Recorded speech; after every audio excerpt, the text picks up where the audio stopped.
Welcome to the Word. Jesus said to his disciples, "If anyone loves me, he will keep my word, and my Father will love him, and we shall come to him and make our home with him. Those who do not love me do not keep my words. And my word is not my own. It is the word of the one who sent me.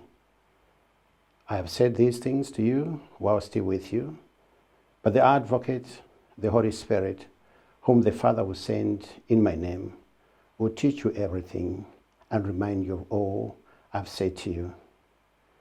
Peace I bequeath to you, my own peace I give you, a peace the world cannot give. This is my gift to you. Do not let your hearts be troubled or afraid. You heard me say, I'm going away and shall return. If you loved me, you would have been glad to know that I'm going to the Father. For the Father is greater than I.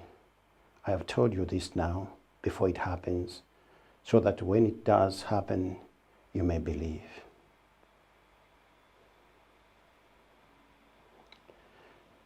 One figure that features in all the readings of this Sunday is the Holy Spirit.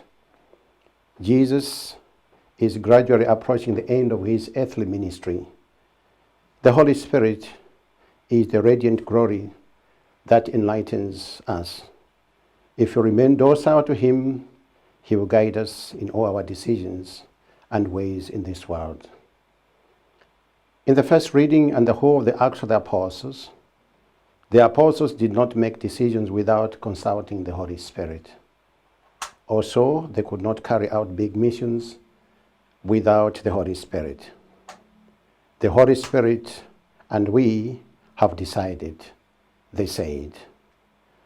The second reading begins with, "In the Spirit, the angel took me to the top of an enormous mountain." Of course, there's no way John could have seen these things without the help of the Holy Spirit. As Christ was about to ascend to his Father in today's Gospel, he promised to send the Advocate to his disciples. The Holy Spirit is the power of Jesus and yet a person of the Trinity. However, this does not mean that the Christ era has come to an end because he is Lord at all times. Instead, it implies that he is not leaving us orphans. This Sunday, Jesus assures us that the Holy Spirit will teach and remind us all he taught us. So all we need to do is to be docile to the counsel of the Holy Spirit. We need to be attentive to him and to read the signs of our time and succeed in our mission today. At no time in the history of the world is the need to listen to the Holy Spirit more important than our own time. As Christians, there are many challenges and dilemmas that we must contend with today.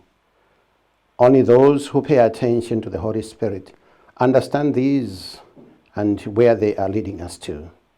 So, this time calls for a special relationship with the Holy Spirit.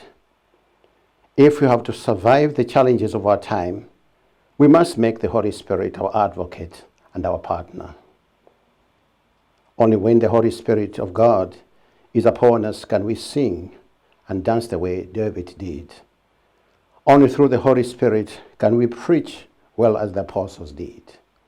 This is because no one can say Jesus is Lord except by the power of the Holy Spirit. Only through the inspiration can we see the visions and have good dreams.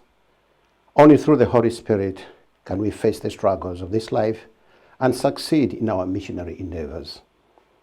Finally, without listening to the Holy Spirit, we continue to go in a vicious cycle. Hence we allow him to take the lead. We will walk well and live rightly. If we allow him to teach us, we will understand well. If we allow him to move us, we will move well.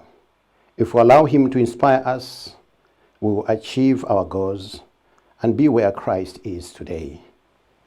Each morning, when we wake up, we have to invoke and ask the Holy Spirit to direct and show us the way to proceed.